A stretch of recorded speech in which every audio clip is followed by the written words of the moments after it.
दोस्तों, साथियों, नमस्कार। द पाठशाला ऑनलाइन में आपका स्वागत है। आज हम एक ऐसे महत्वपूर्ण विषय पर आपसे बात करेंगे जो पश्चिमी उत्तर प्रदेश का एक ज्वलंत मुद्दा रहा है। 1955 से लेकर के लगातार हाई कोर्ट बेंच की मांग यहाँ उठती रही है। आज इस विषय पर चर्चा करने के लिए कि वो कितना महत्वपूर्ण है और उसमें क्या-क्या अड़चनें हैं और किस प्रक्रिया से उसे गुजरना पड़ता है हाई कोर्ट बेंच की स्थापना के लिए, हमारे साथ जुड़े हैं श्री संजय शर्मा जी, जो मेरठ बार एसोसिएशन के वर्तमान में अध्यक्ष हैं। बहुत बहुत स्वागत है संजय सर आपका। नमस्कार, स्वागत है आपका और आपके दर्शकों का। जी, तो हम शुरू करते हैं। चूँकि जैसा मैंने कहा कि 1955 से ये मांग चल रही है मेरठ में हाई कोर्ट बेंच के लिए, तो इसकी संवैधानिक प्रक्रिया क्या है? देखिए, हाई कोर्ट बेंच की स्थापना और हाई कोर्ट बेंच से संबंधित कॉन्स्टिट्यूशंस जो होते हैं, कैसे कॉन्स्टिट्यूट की जाए, ये लिस्ट 1 ऑफ शेड्यूल 7 जो है, जिसे यूनियन लिस्ट कहा जाता है, ये उसका मैटर है। और कॉन्स्टिट्यूशन की धारा 200 आर्टिकल 246 ये बताता है कि पार्लियामेंट इसके लिए कानून बनाने के लिए सक्षम है। जी। तो हाई कोर्ट बेंच की स्थापना जो है, या हाई कोर्ट की स्थापना, वो पार्लियामेंट का विषय वस्तु है। पार्लियामेंट के ऑर्डिनेंस से या कानून बनाकर जो है इसकी स्थापना की जा सकती है। जी, तो क्या जो राज्य सरकारें हैं वो बेंच बनाने के लिए उन्हें एक प्रक्रिया से गुजरना पड़ता है? देखिए, अगर आप जनरल बात करें तो जो प्रक्रिया है, प्रोसीजर है, वो स्टेट रिऑर्गेनाइजेशन एक्ट सेक्शन 51 है, लेकिन ये यूपी में लागू नहीं है, क्योंकि 51 आर्टिकल 51 की सेक्शन 1 और 2 अगर देखें तो उसमें जो प्रक्रिया दी गई है वो न्यू स्टेट के लिए दी गई है। जी। जबकि जो डेफिनेशन है स्टेट रिऑर्गेनाइजेशन एक्ट की, उसकी डेफिनेशन की न्यू स्टेट की परिभाषा में यूपी नहीं आता। तो यूपी के लिए ये बिल्कुल आवश्यक नहीं है कि स्टेट गवर्नमेंट या यूपी के चीफ जस्टिस से प्रायर परमिशन लेने की जरूरत है या प्रायर उनसे कंसल्ट करने की जरूरत है। सुप्रीम कोर्ट का कितना रोल है? नहीं, सुप्रीम कोर्ट का इसमें कोई रोल नहीं। जो बेंच देने का जो क्राइटेरिया है वो क्या है? देखिए, बेंच देने का वैसे तो कहीं कोई क्राइटेरिया नहीं है जी। लेकिन चूंकि पश्चिमी उत्तर प्रदेश की आबादी बहुत ज़्यादा है, पश्चिमी उत्तर प्रदेश से इलाहाबाद हाई कोर्ट की दूरी बहुत ज़्यादा है, तो ये 1985 में जसवंत सिंह आयोग ने अपनी रिपोर्ट दी है। उन्होंने ये कहा था कि पश्चिमी उत्तर प्रदेश में एक हाई कोर्ट की बेंच होनी चाहिए जी। और नैनीताल और देहरादून में 2 सर्किट बेंच होनी चाहिए। जी। तो नैनीताल में तो चूंकि जब उत्तराखंड 2000 में अलग हुआ तो नैनीताल में हाई कोर्ट आ गई, लेकिन 1985 में जिस चीज़ की ज़रूरत थी पश्चिम उत्तर प्रदेश में हाई कोर्ट बेंच की, वो आज तक स्थापित नहीं हुई। तो क्या मूल कारण आपको लगते हैं कि जिस वजह से स्थापित नहीं हो पाई है बेंच? देखिए, ये तो राजनीतिक इच्छा शक्ति की कमी है जी। और ख़ास तौर से जो पश्चिम उत्तर प्रदेश के राजनीतिज्ञ हैं, ये उनकी मैं कमजोरी मानता हूँ कि वो अपने क्षेत्र में एक जायज़ मांग, जो मांग नहीं एक आवश्यकता है, उसके होते हुए भी वो पश्चिम उत्तर प्रदेश में बेंच की स्थापित नहीं करा पाए। अभी माननीय मुख्यमंत्री जी मेरठ आए थे, तो जो माननीय सांसद हैं अरुण गोविल जी, उन्होंने मंच से मुद्दा उठाया कि महाराष्ट्र एक जनसंख्या की दृष्टि से छोटा राज्य है और वहाँ 4 बेंच काम कर रही हैं, तो उत्तर प्रदेश में क्यों नहीं है? देखिए, मैं आपको ये बता दूं कि पार्लियामेंट में समय समय पर मेरठ के, बागपत के और विभिन्न सांसदों ने ये आवाज़ उठाई है। अरुण गोविल जी ने बहुत जोर शोर से और बहुत दृढ़तापूर्वक ये आवाज़ उठाई है, लेकिन उसके बावजूद भी अभी तक बेंच की स्थापना नहीं हुई। ये मैं समझ नहीं पाता कि इसके पीछे क्या कारण है, जबकि आप, जैसा कि आप बता रहे हैं, महाराष्ट्र में 12.5 करोड़ की आबादी है और 12.5 करोड़ की आबादी में वहाँ पर इस समय 1 हाई कोर्ट और 4 बेंच काम कर रही है। जबकि पश्चिम उत्तर प्रदेश की आबादी लगभग 8 से 9 करोड़ है और पश्चिम उत्तर प्रदेश में एक भी बेंच नहीं। अभी कोल्हापुर में जो बेंच दी गई है, वहाँ केवल 1.5 करोड़ की आबादी पर 6 जिलों पर बेंच दी गई है, जबकि पश्चिम उत्तर प्रदेश में 22 जिले हैं और यहाँ की आबादी 8 से 9 करोड़ के बीच में है। तो यहाँ तो अगर उस औसत से देखें तो कम से कम 4 बेंच होनी चाहिए। पश्चिम यूपी में 4 बेंच। जी। जैसा भी आपने कहा कि जो यहाँ के जो क्षेत्रीय सांसद हैं, तो मेरठ इस मामले में महत्वपूर्ण है कि लगभग 4 सांसदों का क्षेत्र पड़ता है मेरठ में। बिजनौर मवाना में आता है तो वहाँ भी एक सांसद है, मेरठ और हापुड़ का एक हुए, बागपत और मेरठ वाले एक हुए, मुजफ्फरनगर का भी कुछ हिस्सा, मुजफ्फरनगर लोकसभा सीट का भी इसमें जाता है। तो इन सब लोगों ने इसको अभी तक जन समुदाय का मुद्दा क्यों नहीं बनाया इसको? देखिए, ऐसा नहीं है, जन समुदाय का मुद्दा है, लेकिन ये जो सांसद है ये अपनी बात अपने कैबिनेट तक और विशेष रूप से प्रधानमंत्री तक नहीं पहुंचा पाए, ये इनकी कमी है। जी। अब हम दूसरी तरफ देखते हैं, जैसे मेरठ महानगर है, पुराना शहर है और 1857 की क्रांति के लिए प्रमुख रूप से जाना जाता, और तमाम तरह की यहाँ जुड़े हुए किस्से कहानियां हैं, इतिहास है। तो यहाँ की इकोनॉमिक पर कितना असर पड़ेगा हाईकोर्ट बेंच बनने के बाद? देखिए, वैसे ये मांग जो है ये वेस्टर्न यूपी में, पश्चिम उत्तर प्रदेश में हाईकोर्ट बेंच की स्थापना के लिए है। जी। क्योंकि मैं आपको बता दूं, सन 1955 में लगभग 100 प्रतिनिधि थे जिन्होंने डॉक्टर संपूर्णानंद जी से ये मांग रखी। जी। उसके बाद सन 1980 में ये बीड़ा जो है ये पश्चिम उत्तर प्रदेश के वकीलों ने उठाया, और पश्चिम उत्तर प्रदेश में एक सेंट्रल इलेक्शन कमेटी का गठन हुआ मुजफ्फरनगर के अंदर, जिसमें मेरठ बार के जो अध्यक्ष थे उस समय दाताराम सिंघल साहब, उन्हें चेयरमैन बनाया गया, और रविशंकर त्यागी जी जो उस समय सेक्रेटरी थे उनको जो है इसका संयोजक बनाया गया। आज तक 22 जिलों का वो सेंट्रल इलेक्शन कमेटी बनी हुई है, और मेरठ का जो मेरठ बार एसोसिएशन का जो अध्यक्ष होता है वो उसका चेयरमैन होता है, यानी कि आज मैं उसका चेयरमैन हूँ। जी। और 1980 के बाद जब ये आंदोलन हुआ तो 82 में जसवंत सिंह आयोग बना। जी। जसवंत सिंह आयोग की सिफारिश 1985 में आई, जी। जिन्होंने स्पष्ट रूप से ये कहा कि पश्चिम उत्तर प्रदेश में हाईकोर्ट की बेंच होनी चाहिए। जी। उसके बाद 1986 में अटल बिहारी वाजपेयी जी अब विपक्ष के नेता थे, तो उन्होंने राज्यसभा में ये मांग रखी कि बेंच में देरी क्यों, और हंसलाल भारद्वाज जी जो उस समय लॉ मिनिस्टर थे उन्होंने ये कहा था कि सिद्धांत तय सेंट्रल गवर्नमेंट ये तय कर चुकी है कि पश्चिम उत्तर प्रदेश में बेंच देनी है, कहाँ देनी है इसका फैसला करके हम बहुत जल्दी बेंच देंगे। जी। लेकिन उसके बाद अटल बिहारी वाजपेयी जी प्रधानमंत्री भी रहे, लेकिन उसके बावजूद भी बेंच नहीं दे सके। उस समय उनके ऊपर जो हमें महसूस हुआ वो दबाव मुरली मनोहर जोशी और श्रीनाथ त्रिपाठी जी का था, जो इलाहाबाद हाईकोर्ट से बहुत निकट से जुड़े हुए थे। जी। जी। लेकिन हमें बहुत उम्मीद थी वर्तमान प्रधानमंत्री जी से, जी। लेकिन खेद का विषय है कि अब तक ये मांग पूरी नहीं हो सकी, जबकि इसकी बहुत ज़्यादा आवश्यकता है। जी। जैसा आपने कहा कि आबादी के हिसाब से देखें तो यहाँ एक से ज़्यादा बेंच की आवश्यकता है। कई बार ये भी देखने को सुनने को मिलता है कि जब यहाँ हाईकोर्ट बेंच की मांग चलती है तो आगरा में भी उस तरह की बातें चलती हैं, तो इस विवाद का कोई असर पड़ता है इस आंदोलन पर? देखिए, सेंट्रल गवर्नमेंट ये कहती है बार बार कि साहब आप लोग एक राय नहीं है। मेरा कहना ये है कि सेंट्रल गवर्नमेंट को तय करना है कि बेंच कहाँ देनी है। वेस्टर्न यूपी में वो कहीं भी बेंच दे दें, और एक की जगह एक से ज़्यादा दे दें। जी। वो आगरा में भी दे दें और पश्चिम उत्तर प्रदेश के किसी अन्य हिस्से में भी दे दें। जी। जी। जी। जी। तो उस विवाद का आंदोलन पर कोई असर नहीं है? मोटे तौर पर असर नहीं है। जी। जी। जी। जी। अच्छा, जैसे हमने कहा कि 1955 से इसकी मांग चल रही है, तो 1955 से विधिवत मांग चल रही है, केवल बस कागजी और खाना पूर्ति जैसा चलता रहा? नहीं, देखिए, विधिवत मांग, मैं तो इसे विधिवत इसलिए कहूँगा क्योंकि 1955 में संपूर्णानंद जी ने बाकायदा एक प्रस्ताव जो है बना के भेजा था। जी। तो मुख्यमंत्री थे वो उस समय यूपी के, उनका प्रस्ताव भेजना, उसके बाद सन 97 में मायावती जी के यहाँ से भी एक जो है प्रस्ताव गया था।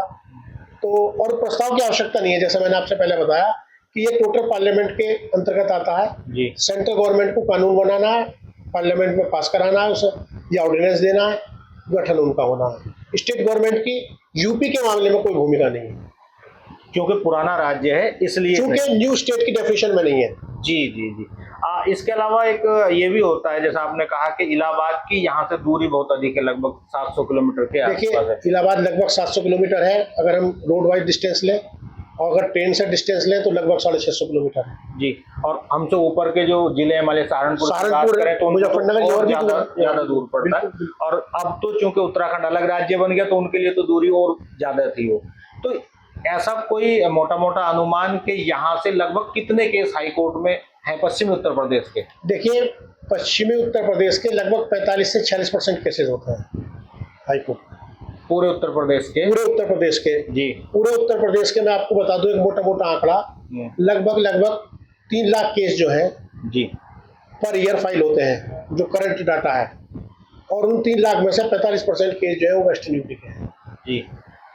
और हर महीने लगभग 7,000 की पेंडेंसी ऐड हो रही है यानी कि जितने केस फाइल हो रहे हैं प्रति माह 7,000 और जुड़ जाते हैं। प्रति माह 7,000 उसमें और जुड़ जाते हैं जी। इस समय 11 लाख के करीब की पेंडेंसी है, जो इलाहाबाद हाई कोर्ट के डाटे से हम बता सकते हैं। जब भारतीय संवैधानिक प्रक्रिया को हम देखते हैं तो वो सस्ता और सुलभ न्याय की बात करता है, लेकिन पश्चिमी उत्तर प्रदेश में अगर जो गरीब है, जैसे जमीन से जुड़े हुए किसानों के विवाद है, आपसी विवाद है, तो वो हाई कोर्ट तक जाने में कितने डिले इस संदर्भ में कि उसकी पैरवी नहीं हो पाती, तो न्याय समय से नहीं मिल पाता। देखिए, 2 चीजें हैं मैं आपको बताना चाहूँगा। एक तो पश्चिमी उत्तर प्रदेश का किसान जी हर मामले को इलाहाबाद लेके जाने की स्थिति में नहीं है। जी। यहाँ से 700 किलोमीटर दूर पड़ता है, वहाँ रहने का, खाने का, वकीलों का खर्चा बहुत ज़्यादा पड़ता है। जी। दूसरे, वो बहुत हिम्मत जुटा के अगर जाता भी है तो ऐसे ऐसे केस पेंडिंग है जो 33 साल से हाई कोर्ट में पेंडिंग है, न्याय नहीं मिल पाता। जी। हाल ही में और लगातार सुप्रीम कोर्ट इस बात पर चिंता जाहिर कर रहा है कि पूरे इंडिया में सबसे ज़्यादा पेंडेंसी इलाहाबाद हाई कोर्ट की है। इलाहाबाद हाई कोर्ट में केसेस का निपटारा नहीं हो रहा और इसीलिए न्याय लोगों को नहीं मिल रहा, और न्याय नहीं मिल रहा तो इसका पूरा असर लॉ एंड ऑर्डर पर है यूपी के। जी। जैसे पुरानी मांग की हम बात कर रहे हैं, सरकारें लगातार चेंज होती रही। एक ज़माने में कांग्रेस की लंबे समय तक रही, उसके बाद सपा रही, बसपा रही, और अब बीजेपी की गवर्नमेंट है लगातार। तो क्या किसी भी सरकार का पक्ष उधर दिखाई देता है कि पश्चिम उत्तर प्रदेश में बेंच स्थापित हो? देखिए, किसी भी गवर्नमेंट ने कभी ये नहीं कहा कि पश्चिम उत्तर प्रदेश में बेंच की स्थापना की मांग जो है वो नाजायज़ है। जी। हर व्यक्ति ने ये कहा कि ये बहुत जायज़ मांग है, लेकिन बड़ी बदकिस्मती है कि सभी ने ये कहा बहुत जायज़ मांग है और आज तक दी किसी ने नहीं। जी।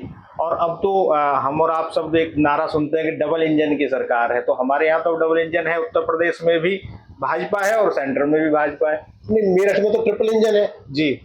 मेयर भी भाजपा का है, जी जी। मुख्यमंत्री भी भाजपा के हैं, जी जी। और सेंट्रल में गवर्नमेंट मोदी जी की है। जी जी। लेकिन उसके बावजूद बेंच नहीं दे रहे हैं, ये एक अपने आप में बहुत बड़ा और अजीबोगरीब विषय है। जैसा आपने पहले भी कहा इस चर्चा में कि जो इलाहाबाद जो हाई कोर्ट है, वहाँ की जो बार एसोसिएशन है और वकील हैं, उनका एक दबाव रहता है, प्रेशर रहता है, एक विरोध ये भी है कि नहीं हो पा रहा है। हाँ, इलाहाबाद बार एसोसिएशन का जी एक विरोध रहता है। जी। दूसरा, राजनीतिक इच्छा शक्ति भी कमी है। क्या पूर्व के जो राजनेता हैं, सांसद हैं, विधायक हैं, मैं तो सांसदों के संदर्भ में बात करूंगा, वो पश्चिम के सांसदों से ज्यादा मजबूत पैरवी करते हैं? देखिए, आप इसे पूरे पूरब की बात ना कीजिए। जी।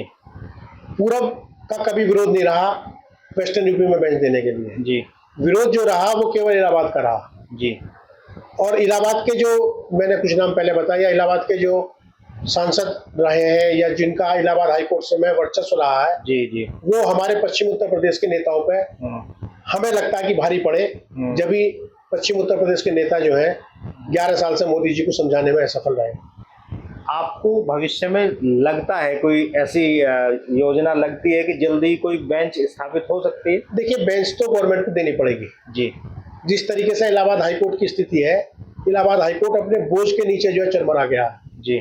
और जब तक बेंच नहीं दी जाएगी, जब तक न्याय व्यवस्था सुधार नहीं हो पाएगी। या तो गवर्नमेंट ये मान के चले कि हमें न्याय व्यवस्था सुधारनी नहीं है, हमें लोगों को न्याय नहीं देना, तो बात अलग है, वरना गवर्नमेंट की ये मजबूरी होगी कि वेस्टर्न यूपी में बेंच दे। और यूपी में भी एक से ज्यादा बेंचों की आवश्यकता है। जी। समय समय पर गोरखपुर से भी मांग उठी है, जी। बुंदेलखंड से भी मांग उठी है, जी। वहाँ के लोग भी बहुत त्रस्त हैं, तो बेंच तो देनी ही पड़ेगी गवर्नमेंट। क्या कभी लोकसभा में इसकी विधिवत चर्चा हुई किसी सत्र में, किसी सरकार में भी? नहीं, चर्चा हुई। मैंने बताया, बागपत से सांसद हमारे थे, जो इससे पहले सांसद थे सतपाल सिंह जी, उन्होंने जो है बिल रखा था, उस पर भी चर्चा हुई जी। और मैंने जैसे बताया कि राज्यसभा में अटल बिहारी वाजपेयी जी ने चर्चा करी, और चर्चा में गवर्नमेंट ने कहा कि नहीं, हम बेंच देने के लिए तैयार हैं, लेकिन उसके बावजूद भी बेंच नहीं दी जा रही। तो जो आपने चर्चा की, तो इसका एक बड़ा कारण रुकावट का इलाहाबाद का विरोध है। इलाहाबाद से मतलब वहाँ के जो वकील हैं, उससे जुड़े हुए जो राजनेता है। एक कारण है, बड़ा कारण नहीं कहता, लेकिन एक कारण जरूर है। बड़ा कारण तो पश्चिमी उत्तर प्रदेश के राजनीतिक जो प्रतिनिधि हैं जी, उनकी इच्छा शक्ति की या उनकी कमी है, उनकी पैरवी की कमी है। अगर वो मजबूत पैरवी करें तो निश्चित रूप से जल्दी ही। हाँ, देखिए, यहाँ 22 जिले हैं, 22 जिलों में मैं समझता हूँ कि भाजपा के ही लगभग 18 से 20 सांसद हैं, जी जी वो अगर जाकर अपने आला कमान को और गवर्नमेंट को समझाएं, ये सारा डाटा दें कि इस तरीके से हर महीने 7,000 केस की पेंडेंसी बढ़ रही है जी। और 11 लाख केस है, तो ये तो कभी खत्म ही नहीं होने के हैं। हाईकोर्ट बेंच का मुद्दा चुनावी मुद्दा क्यों नहीं बन पाया? यानी कि जब चुनाव होते हैं तो उस तरह से प्रतिनिधियों के सामने एक मांग क्यों नहीं रखी जाती कि आपको वोट तब दिया जाएगा जब आप इसकी पैरवी करेंगे? नहीं, ऐसा नहीं है, हमने ये भी मांग रखी और हमने ये भी कहा, लेकिन स्थिति ये आती है कि जब चुनाव होता है तो वादे कर दिए जाते हैं और उसके बाद चुनाव के समय फिर कमी भी है पश्चिम उत्तर प्रदेश की जनता की कि वो अपने अपने जात बिरादरी में या अपने अपने दल के हिसाब से वोट जो है कास्ट कर देती है, जिस कारण जो है उतना प्रेशर सत्ताधारी दल पर नहीं आ पाता जितना आना चाहिए।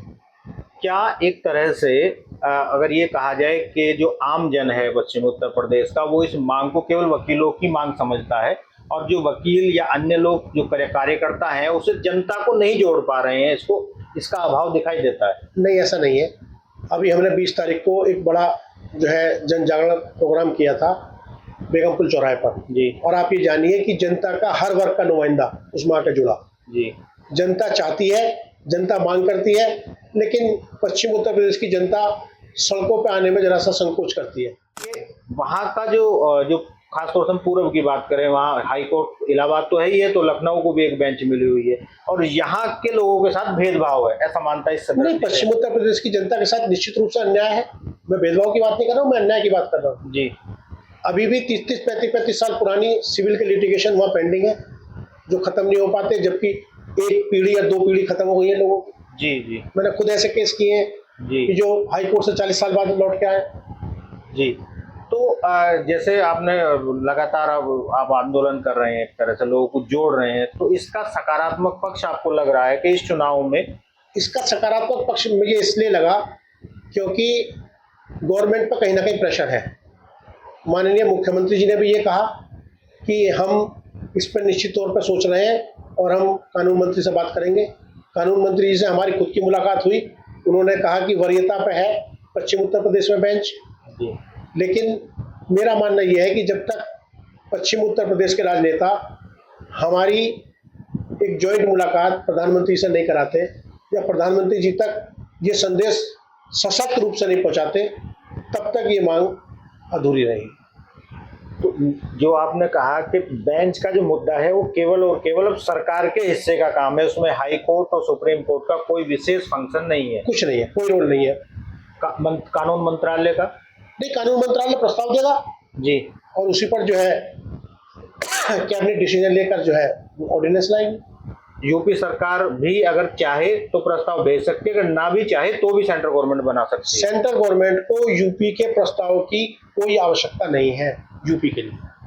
वो बेंच अगर यूपी गवर्नमेंट प्रस्ताव भेजती है तो बहुत अच्छा, उसका स्वागत है। अगर नहीं भी भेजती है तो इस ग्राउंड पर बेंच का गठन नहीं रोका जा सकता। हमारे पास बहुत प्रख्यात कानूनविद पीपी राव साहब रहे, सोली सोराब जी रहे, उनकी लिखित ओपिनियन है इस बात के लिए कि यूपी में, वेस्टर्न यूपी में बेंच की स्थापना के लिए उसका स्टेट गवर्नमेंट का और स्टेट हाई कोर्ट का कोई रोल नहीं है। जी, जैसा आपने कहा कि अभी जल्दी में आपने एक आंदोलन किया, जनता को वहां से जोड़ा, क्या अभी अगली कड़ी में आप ये चाहेंगे कि जो हमारे सांसद हैं, जो क्षेत्र के 4 सांसद लगते हैं, उनसे बात की जाए और सत्ताधारी पार्टी के एक को छोड़ दें मुजफ्फरनगर से, तो सब सत्ताधारी पार्टी के सांसद हैं? देखिए, अभी हमारी 30 तारीख को बीजेपी के नेताओं से, जो लोकल नेता हैं, उनसे बात हुई थी। उसमें माननीय सांसद अरुण गोविल जी भी थे और यहाँ वहाँ उन्होंने ये तय किया था कि वो अक्टूबर में जो पश्चिम उत्तर प्रदेश के सांसद हैं उनकी एक बैठक अपने यहाँ बुलाएंगे दिल्ली में जी। और उस बैठक में हमें भी वो इनवाइट करेंगे और इनवाइट करने के बाद प्रधानमंत्री से मिलने का समय वो लेंगे, सभी सांसद संयुक्त रूप से। जी, तो आप भी उसमें प्रतिभाग करेंगे? हाँ, हम भी उसमें प्रतिभाग करेंगे, क्योंकि आपका प्रतिभाग होना जरूरी है। नहीं, यही माननीय सांसद जी ने ये कहा कि हम जब बैठक बुलाएंगे तो उसमें जो है सेंट्रल इलेक्शन कमेटी के जो प्रतिनिधि हैं उनको भी बुलाया जाएगा, ये मांग रखी। अभी जो आपने जितना भी, जब से आपने कार्यभार संभाला है एक तरह से अध्यक्ष के रूप में, आप उसके बताया कमेटी के अब चेयरमैन भी नियमावली के अनुसार, तो कोई कुछ 2 या 3 सकारात्मक पक्ष जो आपको लगते हैं कि जल्दी ही ये बेंच वाली मांग पूरी हो जाएगी। देखिए, सकारात्मक पक्ष मुझे 3 लगते हैं। जी। पहली बार माननीय मुख्यमंत्री योगी आदित्यनाथ जी ने बेंच के लिए सकारात्मक पहलू रखा। उससे पहले हम उनसे शामली में मिले थे, 1-2 मुलाकात और हुई थी, जब वो बेंच के लिए सकारात्मक नहीं थे। अब उनका जो व्यू है वो पूरा सकारात्मक है। जी। नंबर 2, जो लॉ मिनिस्टर हैं मेघवाल साहब, जी। उन्होंने स्पष्ट रूप से रखा कि हमारी फ्लोर पर 10 खंडपीठ की स्थापना होनी है, जो पेंडिंग है, और उसमें वेस्टर्न यूपी जो है वो प्रायोरिटी पर है। तीसरा, भाजपा के जो नेता हैं, जो लोकल लेवल के नेता हैं, जिसमें सांसद भी हैं, राज्यसभा के सांसद भी हैं, माननीय लक्ष्मीकांत वाजपेयी जी भी इस मुहिम में हमारे साथ जुड़े हुए हैं, वो लगे हुए हैं। तो जो सकारात्मक लहर वहाँ से आ रही है, जो सकारात्मक हमें चीज़ें वहाँ से दिख रही हैं, उससे ऐसा लगता है कि कहीं ना कहीं गवर्नमेंट का ये मन है कि पश्चिम उत्तर प्रदेश के लोगों के साथ जो अन्याय हो रहा है उसे रोका जाए। जी। अभी तक आपको जो, जैसे आपने कहा कि सकारात्मक पक्ष आपको 2-3 लगते हैं, क्या कोई ऐसे नकारात्मक पक्ष हैं जिनको लगता है कि पहले इनका समाधान कर लिया जाए तो ये अड़चन है एक तरह की, वो दूर हो जाएंगी? ऐसी कोई विशेष अड़चन नहीं है। ऐसी कोई अड़चन नहीं है। केवल और केवल जो हमारे सांसद हैं वो माननीय प्रधानमंत्री जी को कन्विंस कर ले, इतनी।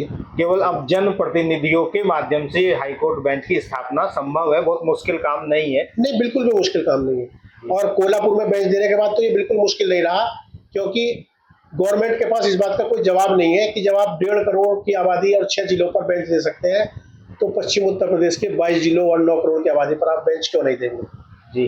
जब आपने कहा कि इतना आसान है, तो पहले से इतना सरल रहा होगा कि अगर राजनेता चाहते तो ये चीजें संभव हो सकती थी। निश्चित रूप से। तो क्या कारण रहे कि उस तरह के आंदोलन नहीं हो पाए, जुड़ नहीं पाए? नहीं, ऐसा नहीं है। हमारे आंदोलन की वजह से ही 1982 में जसवंत सिंह आयोग की गठन हुआ था। जी। हमारे आंदोलन की वजह से ही मायावती जी ने प्रस्ताव भेजा था, और हमारे आंदोलन की वजह से ही जब अटल बिहारी वाजपेयी जी प्रधानमंत्री थे तो लगभग बेंच की घोषणा होने जा रही थी। जी। लेकिन इलाहाबाद के श्रीनाथ त्रिपाठी जी और मुरली मनोहर जी के दबाव में वो घोषणा रुक गई। राजनाथ सिंह ने कहा था कि मैं जो है ठाकुर हूँ, और ठाकुर का वचन जो है वो पूरी तरह से कसौटी में उतरेगा। अफसोस कि वो भी अपनी बात पूरी नहीं कर पाए, अन्यथा बेंच के आने में कोई देर नहीं थी। जी। हम आपकी बातों से, चर्चा से लग रहा है कि जल्दी ही हाईकोर्ट बेंच मेरठ या पश्चिमी उत्तर प्रदेश में मिलेगी। तो इससे खासतौर से मेरठ की बात करें, पश्चिमी उत्तर प्रदेश की जो इकोनॉमी है वो किस तरह से प्रभाव डालेगी?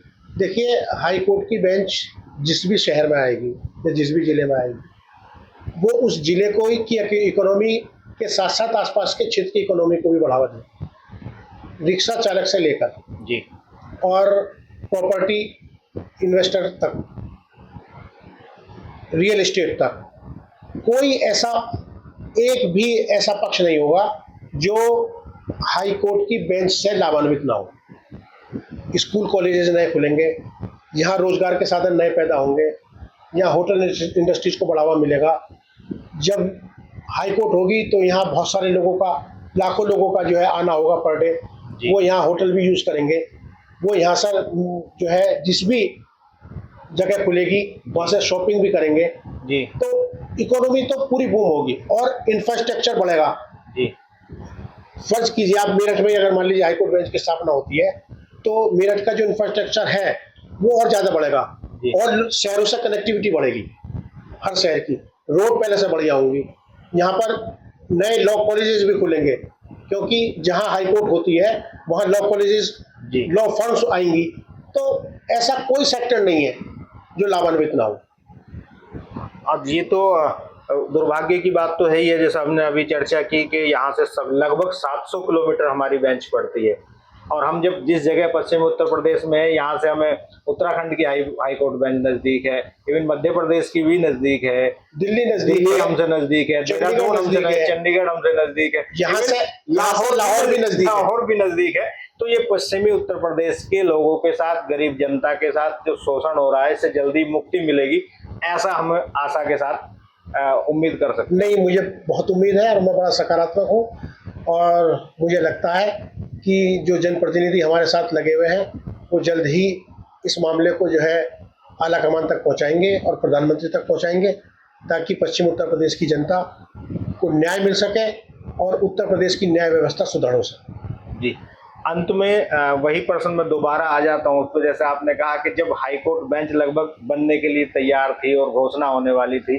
और वहाँ विरोध हो गया इलाहाबाद में वकीलों के द्वारा, और जो वहाँ उस समय के मुरली मनोहर जोशी जी और आप लोगों ने नाम लिया, तो क्या अब ऐसी स्थिति नहीं है कि अब भी तो विरोध हो सकता है? देखिए, अब इलाहाबाद हाईकोर्ट के वकीलों के पास ऐसे नेता नहीं है जी।